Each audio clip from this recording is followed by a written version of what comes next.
বিসমিল্লাহির রহমানির রহিম। রাজস্ব সম্মেলন 2026 উপলক্ষে আয়োজিত এই অনুষ্ঠানের সম্মানিত সভাপতি, সম্মানিত অর্থমন্ত্রী, উপস্থিত মন্ত্রিপরিষদের সদস্যবৃন্দ, উপদেষ্টাবৃন্দ, জাতীয় সংসদ সদস্যবৃন্দ, এনবিআরের সকল পর্যায়ের কর্মকর্তা এবং সদস্যবৃন্দ এবং সকল উপস্থিতিবৃন্দ, আসসালামু আলাইকুম। আজকের এই সম্মেলনটি অবশ্যই একটি ভিন্ন ধর্মী সম্মেলন। এটিকে আমি একটি সাধারণ সম্মেলন হিসাবে দেখছি না, কারণ আপনাদের অর্থাৎ এনবিআরের সকল কার্যক্রমের সাফল্যের উপরেই সরকারের সকল উন্নয়ন পরিকল্পনা গ্রহণ এবং বাস্তবায়নের সফলতা বহুলাংশে নির্ভরশীল। সেজন্যই আমি আশা করি আজকের এই সম্মেলন হবে আগামী দিনে আপনাদের আরও অধিক সাফল্যের পথ নির্দেশনার সম্মেলন।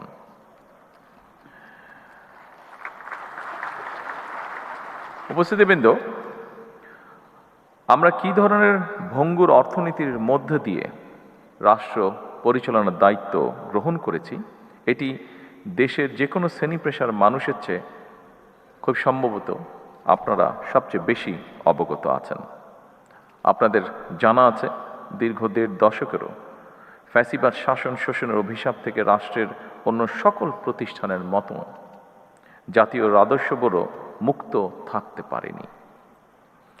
এনবিআরের নীতি নিয়ম উপেক্ষা করে ব্যক্তি কিংবা দলীয় স্বার্থে কাউকে পৃষ্ঠপোষকতা, কারো প্রতি বিরূপ মনোভাব কিংবা রাজস্ব আহরণে স্বেচ্ছাচারিতা এনবিআরকে প্রশ্নবিদ্ধ করেছিল। এনবিআর উপরে মানুষের আস্থা বিনষ্টের একটি অন্যতম কারণ ছিল এই বিষয়গুলো। উপস্থিত সুধীবৃন্দ, ফ্যাসিবাদ মুক্ত বাংলাদেশে এবার আমাদের ঘুরে দাঁড়ানোর পালা, অর্থাৎ বাংলাদেশের ঘুরে দাঁড়ানোর পালা। দেশের জনগণ বর্তমানে এনবিআরকে একটি নির্ভরযোগ্য এবং বিশ্বস্ত প্রতিষ্ঠান হিসাবে প্রত্যাশা করে। দেশের জনগণ, বিশেষ করে করদাতাগণ, এনবিআরকে তাদের আস্থাভাজন প্রতিষ্ঠান হিসাবে দেখতে চায়। দক্ষ এবং টেকসই রাজস্ব ব্যবস্থাপনার মাধ্যমে জন আস্থা অর্জন সম্ভব, যেটি আপনাদের কারো কারো বক্তব্য থেকেও উঠে এসেছে। করদাতাতে সেই প্রত্যাশা পূরণের দায়িত্ব আপনাদেরকে অবশ্যই নিতে হবে। বর্তমান সরকার এনবিআর তথা রাজস্ব কাঠামোকে জনবান্ধব হিসাবে গড়ে তুলতে চায়। উপস্থিতিবৃন্দ, বিশ্ব অর্থনীতি দ্রুত পরিবর্তন হচ্ছে। একের পর এক অত্যাধুনিক প্রযুক্তির বিকাশ ঘটছে। আন্তর্জাতিক বাণিজ্যের ধরন পরিবর্তিত হচ্ছে। ব্যবসায় নতুন নতুন মডেল তৈরি হচ্ছে, নানা রকম চ্যালেঞ্জও তৈরি হচ্ছে। আন্তর্জাতিক কর বা রাজস্ব ব্যবস্থাপনায় এসেছে পরিবর্তন। পরিবর্তিত বিশ্বের অর্থনৈতিক সমস্যা, সম্ভাবনা, সুবিধা এবং চ্যালেঞ্জ মোকাবেলায় রাজস্ব কর্মকর্তাদেরকে বহুমাত্রিক দক্ষতা অর্জন এখন সময় দেবে, যা কিনা আপনাদেরও বক্তব্যে ফুটে উঠেছে এখানে ওপেন ফ্লোরে আলোচনার সময়। খুব সম্ভবত digital economy, e-commerce, transfer pricing, international taxation, trade finance, financial crime, money laundering, artificial intelligence, এই সবগুলো বিষয় সম্পর্কে সুস্পষ্ট নলেজ থাকাটা বোধহয় এখন অত্যন্ত প্রয়োজন। উপস্থিতিবৃন্দ, এটি অস্বীকার করার উপায় নেই। বর্তমানে দেশে ট্যাক্স জিডিপি রেশিও এখনও সক্ষমতার তুলনায় অনেক কম। কর ভিত্তি এখনও তুলনামূলকভাবে অনেক সংকীর্ণ। অর্থনীতির একটি বড় অংশ এখনও অনানুষ্ঠানিক। সীমিত সংখ্যক নিয়মিত করদাতার উপরে নির্ভরতা হ্রাস করতে হবে মনে হয়। করদাতা ও রাজস্ব প্রশাসনের মধ্যে আস্থার সম্পর্কেও আরও শক্তিশালী করা প্রয়োজন। সারা বিশ্বে একটি প্রযোজ্য বিষয় হল আধুনিক কর প্রশাসনের উদ্দেশ্য শুধুমাত্র বেশি কর আদায় নয়, বরং বেশি সংখ্যক মানুষকে স্বেচ্ছায় কর প্রদানে উৎসাহিত করা। একজন করদাতা যিনি নিয়মিত কর আদায় করছেন, রাষ্ট্র যেমন তাকে সম্মানিত করবে, একইভাবে যিনি ইচ্ছাকৃতভাবে কর পরিহার করছেন তাকেও কর প্রদানের জন্য যথাযথভাবে উদ্বুদ্ধ বা আগ্রহী করে তোলা প্রয়োজন। এটিও আমাদের ওপেন ফ্লোর ডিসকাশনের মধ্যে উঠে এসেছে। কর ব্যবস্থাপনা কিংবা কর আদায় পদ্ধতি সহজ এবং দুর্নীতি ও হয়রানিমুক্ত হওয়া প্রয়োজন, যাতে মানুষ স্বেচ্ছাপ্রণোদিত হয়ে কর আদায় স্বাচ্ছন্দ্য বোধ করেন।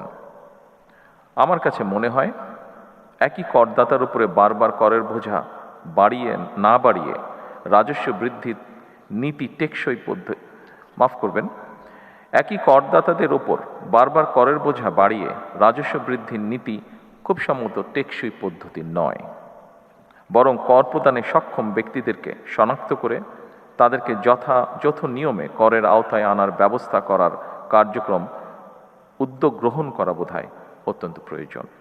এই জন্য ডিজিটালি আধুনিক ডাটা ভিত্তিক কর প্রশাসন গড়ে তোলার খুব সম্ভবত কোনো বিকল্প নেই। সম্মানিত উপস্থিতিবৃন্দ, ভ্যাট আধুনিক অর্থনীতির গুরুত্বপূর্ণ একটি রাজস্ব উৎস। তবে ভ্যাট ব্যবস্থাপনার সফলতা নির্ভর করে এর কার্যকর বাস্তবায়নের ওপর। ভ্যাট প্রশাসনের জটিলতার কারণে যাতে ব্যবসা বাণিজ্য বাধাগ্রস্ত না হয় সেটিও আপনাদেরকে কষ্ট করে নিশ্চিত করা প্রয়োজন।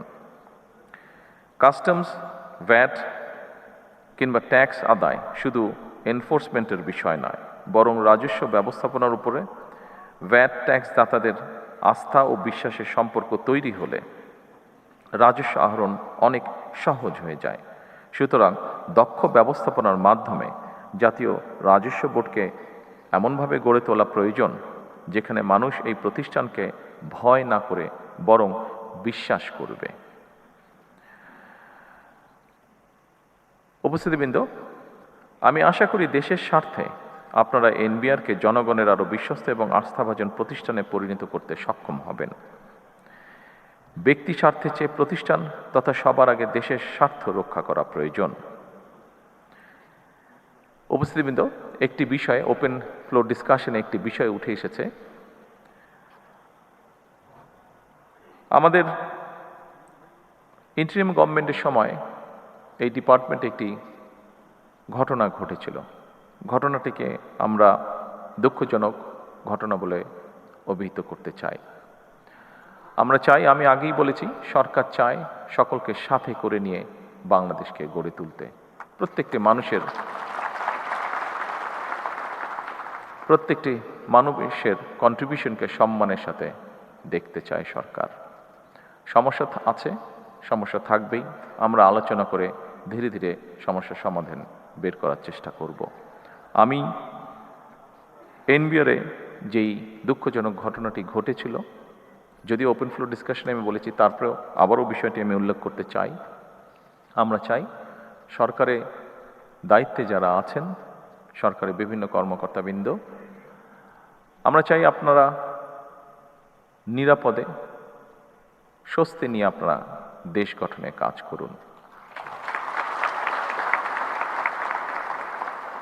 সরকারের অবস্থান থেকে আমরা অবশ্যই চেষ্টা করব দেশের স্বার্থে, দেশের প্রয়োজনে যে বিষয়গুলো গুরুত্বপূর্ণ সেগুলিকে প্রায়োরিটাইজ করতে।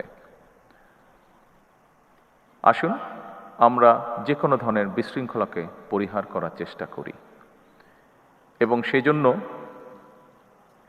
যদি সরকার প্রয়োজন মনে করে, অবশ্যই সরকার ভবিষ্যতে যাতে এই ঘটনাকে পরিহার করা যায়, বর্তমানে যাতে সকলকে স্বস্তিতে কাজ করার পরিবেশ করে দেওয়া যায়, তার জন্য প্রয়োজনীয় পদক্ষেপ সরকার গ্রহণ করবে ইনশাআল্লাহ।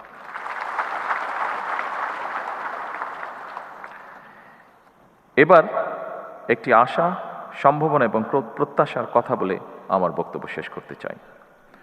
গত ফেব্রুয়ারি মাসের মাঝামাঝি থেকে জুনের শেষ পর্যন্ত সময়টিতে রাজস্ব আহরণের পরিমাণ ছিল ইতিবাচক। এটি প্রমাণ করে আপনারা পারেন, আপনারাই পারেন এবং আপনারা অবশ্যই পারবেন ইনশাআল্লাহ।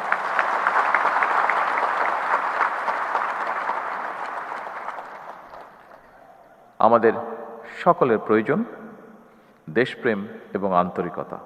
আসুন সমৃদ্ধ বাংলাদেশের স্বার্থে আমরা সবাই মিলে একটি শক্তিশালী রাজস্ব ব্যবস্থা গড়ে তুলি। পরিশেষে আরও সমৃদ্ধ, আরও বিনিয়োগ এবং আরও ব্যবসা বান্ধব একটি রাজস্ব ব্যবস্থাপনার প্রত্যাশায় আমি আজকের এই রাজস্ব সম্মেলনে সফলতা কামনা করে আমার বক্তব্য শেষ করছি। আল্লাহ হাফেজ। বাংলাদেশ জিন্দাবাদ।